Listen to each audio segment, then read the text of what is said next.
Votre invité aujourd'hui dans la grande interview en direct sur Boursorama, c'est Vincent Chéniaud. Bonjour. Bonjour. Merci d'être là avec nous, directeur de la recherche chez Generali Investment. Bon, on a cette ouverture, on va dire, des saisons des publications de résultats. Ça a commencé avec ce petit chat dans la gorge aux États-Unis. On a eu Citigroup. Alors, on ne va pas non plus tirer de conclusion sur Citigroup, mais c'est quand même un des plus gros mastodontes bancaires dans le monde. Et c'est intéressant parce que à la fois, on a vu des revenus, un chiffre d'affaires qui était moins bon qu'attendu, des profits qui sont meilleurs, mais au final, ça n'a pas empêché l'action de gagner 4 ou 5% hier à la clôture. Est-ce que ça ne préfigure pas de ce qui nous attend? C'est-à-dire qu'à force d'avoir tout vu en noir, finalement, quand c'est pas trop mauvais, les marchés montent. Non? Est-ce qu'il n'y a pas un changement de psychologie, là, en ce début d'année? On dit ça avec des bémols. Oui, non, absolument. On a connu quand même un quatrième trimestre extrêmement noir. Je rappellerai que le mois de décembre était le pire mois de décembre pour le S&P depuis la dépression de 1929. Donc un mois extrêmement compliqué, beaucoup de mauvaises nouvelles dans les prix, et en particulier les valeurs bancaires ont très sérieusement dégusté avec la baisse des taux longs, avec ces craintes grandissantes sur la santé de l'économie américaine. Et là, donc on a vraiment exagéré dans le mouvement de baisse du mois de décembre. Et là, on repart en ce début d'année avec un peu plus d'optimisme. On a rebondi un peu sur ces baisses qui étaient exagérées. À juste titre, on en a beaucoup parlé, on ne va pas revenir, mais à juste titre parce que la Fed a dit qu'elle serait plus conciliante, parce que la guerre commerciale, on sent qu'il y aura peut-être un espèce d'accord à minima avant le 2 mars. Donc, c'est pas, voilà, c'est pas, il y a des raisons derrière de fond. Sans dire qu'il y a un changement de psychologie, mais on se dit, c'est un peu l'heure de vérité aussi, cette saison des publications de résultats, parce que peut-être qu'on va pouvoir voir un peu comment les boîtes portent ou pas les formes de stigmates de cette guerre commerciale. Il y a de la déception ou au contraire on se dit qu'on peut, comme pour Citigroup, avoir de bonnes surprises avec finalement des résultats mitigés et une boîte qui prend 5% derrière en clôture? Alors on a une vue un peu mitigée ici parce que d'un côté, les anticipations de profit sont toujours trop élevées. Partout, on a le sentiment, tout le monde dit un peu ça, mais à la fois aux États-Unis et en Europe. Oui.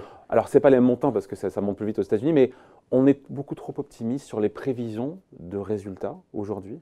Sur les prévisions de résultats, probablement encore un peu trop optimistes. Les anticipations de profit ont déjà baissé, mais on est sur les zones de 7-8% qui probablement… États-Unis, zone euro? Oui, c'est toujours les deux. Oui. C'est toujours un peu trop élevé, selon nous. Ceci dit, dans le même temps, les valorisations des actions ont beaucoup baissé. C'est-à-dire, vous payez beaucoup moins en termes de multiples, vous payez beaucoup moins les profits. Un exemple, sur la zone euro, le multiple est passé de environ 14,7 il y a 12 mois à 11,7 aujourd'hui. Donc les actions européennes… Baisse de 3 points. 3 points de valorisation. Ne payent moins de 12 fois les profits. Alors que les profits, entre-temps, ont augmenté. Voilà. Alors, d'ailleurs, pardon, mais c'est assez inédit, Vincent Chéniaud, de se dire qu'un marché qui baisse, des valorisations, des PE qui baissent alors qu'il n'y a pas de récession, alors qu'il y a une croissance bénéficiaire, on a déjà vu ça. Alors, on a déjà vu… On appelle à votre sagacité, à votre recul. On l'a déjà vu, mais c'est intéressant. Si on compare l'évolution de ces PE, précisément, donc valorisation des actions, par rapport au sentiment économique, les deux ont fortement baissé. Si vous prenez l'indice Sentix, par exemple, sur la situation économique globale, ça a également beaucoup baissé. Alors, c'est apparu l'année dernière avec le ralentissement en zone euro, le ralentissement en Chine, et maintenant on s'inquiète sur le fait que le cycle américain est très mature, et donc peut-être le ralentissement américain pourrait aggraver le ralentissement de l'économie mondiale. On ne voit pas vraiment au-delà de l'indice ISM, qui n'a pas été bon le dernier, où on ne voit pas trop de ralentissement. Ouais.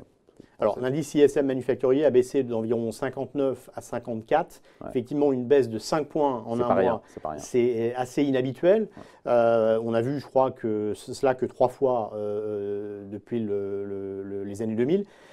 Ceci dit, 54, ça reste un niveau relativement élevé. Ouais. Et à la limite, je dirais, c'est plutôt bienvenu parce qu'on risquait la surchauffe aux États-Unis. On risquait de connaître une économie qui crée de l'inflation, ce qui aurait forcé la Fed à monter les taux davantage. C'est dingue parce qu'il y a ceux qui ont peur de la surchauffe aux États-Unis, puis il y a les mêmes en tout cas ou d'autres qui ont peur de la récession. Donc ce qui est bien, c'est que c'est juste pas du tout la même chose. C'est ce qu'on appelle le boom and bust, c'est-à-dire que la relance fiscale, alors même que l'économie déjà tournait très fort, a impliqué des craintes de surchauffe. mais ces mesures fiscales, progressivement, vont s'estomper. Le pic de l'impact des mesures fiscales est probablement derrière nous. Donc, on a ces inquiétudes qu'effectivement, progressivement, l'économie américaine, avec un soutien fiscal qui s'estompe, avec un effet retardé du dollar fort, avec un effet retardé de la baisse du prix du pétrole, pourrait peser sur la croissance américaine. Ouais. Pour que ce rebond tienne, évidemment, il faudra que ça s'améliore du point de vue de la guerre commerciale, mais il faudra aussi qu'il n'y ait pas de déception. Je reviens, on clôt le sujet sur les résultats d'entreprise. Il ne faudra pas qu'il y ait trop de déception.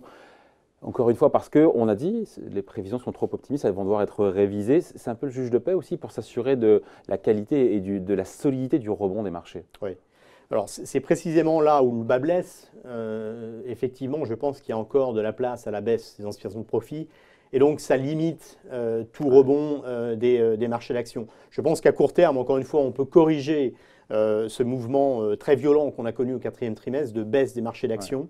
Les valorisations sont plus attractives, mais le potentiel de rebond est clairement limité du fait de ces profits. Le potentiel de rebond qui est limité pour vous, tant qu'il n'y aura pas une réaccélération des profits, c'est ça?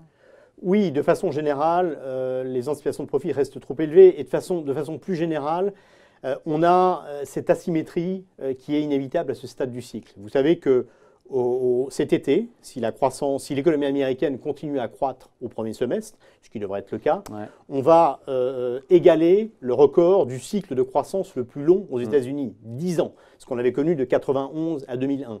Et donc, inévitablement, avec un cycle qui est très long, les inquiétudes sur un éventuel retournement à la baisse ne vont pas disparaître. Donc, ça crée une asymétrie pour les actifs risqués.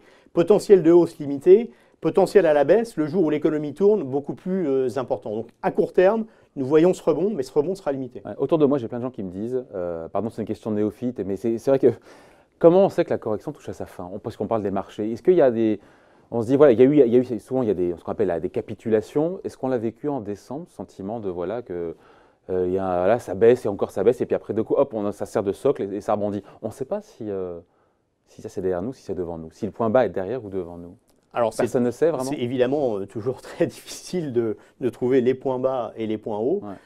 Si on fait ça très bien, on est très riche. C'est toujours très difficile. On a quand même des indicateurs, notamment à travers les flux. De façon hebdomadaire, on peut voir les flux. Et très clairement, on a vu au mois de décembre, au 4e trimestre en général, des sorties des fonds actions, sorties des fonds crédit. Les fonds high yield crédit ont été fortement touchés. On peut aussi mesurer la dureté du choc par des indices de volatilité. Donc on a pas mal d'indices qui nous disent qu'effectivement, ce qu'on a connu en décembre était quand même très extrême. Et donc certains indicateurs, ce qu'on appelle les indicateurs bull bear, sont entrés en zone d'achat. Et ça contribue, hormis les nouvelles fondamentales dont vous avez parlé, les négociations commerciales, la Fed, ça contribue à ce rebond qu'on a aujourd'hui. On a refait la moitié du chemin quand même. Hein. Par rapport au point haut, on a perdu 20%, on a regagné quasiment 10% sur les marchés américains. Exactement. La moitié du chemin est fait. Mais on se dit quand même, et après on passe, pour le coup, on va passer plus sur les fondamentaux et la croissance mondiale. Sur les marchés, on se dit quand même qu'avec une croissance mondiale qui est de 3,5%, avec une Fed qui a dit qu'elle serait flexible et conciliante et à l'écoute des marchés, avec des profits qui vont monter peut-être un petit peu moins que ce qui était attendu, il n'y a pas de raison que les marchés quand même baissent cette année, ou alors on est dans l'irrationalité la plus totale. Alors, vous connaissez cette phrase célèbre de Roosevelt, « There is nothing to fear but fear itself ». On n'a rien à craindre, de la si peur, ce n'est la peur elle-même. Le problème, c'est qu'effectivement, qu'est-ce qui cause la baisse des marchés? Est-ce que c'est l'affaiblissement économique ou est-ce que c'est plutôt la baisse des marchés qui accentue, qui aggrave l'affaiblissement économique et qui conduit à la récession? Tout ça est très étroitement imbriqué et le risque, c'est qu'effectivement, la dégradation des conditions financières, donc là, la baisse des marchés d'actions, la hausse des spreads de crédit, je le vois venir, la transforme hausse de la un ralentissement, un soft landing en un hard landing. Voilà, cause un pessimisme excessif chez les agents économiques qui pousse les entreprises à arrêter d'investir, les ménages à arrêter de dépenser et que ça pousse… Mais c'est insupportable. Enfin, on est dans la prophétie autoréalisatrice. On est parce on pense tous noirs, et ben, on imagine tous le pire, et ben le pire arrive. C'est pour ça que l'économie n'est pas une science exacte. Mais en l'occurrence, c'est vrai que si on regarde ce qui traditionnellement cause les récessions, on ne voit pas ça aujourd'hui. Ce qui cause les récessions en général, c'est un surcroît d'inflation, une surchauffe qui pousse la Fed à monter ses taux de façon excessive. Non. On n'a pas ça aujourd'hui.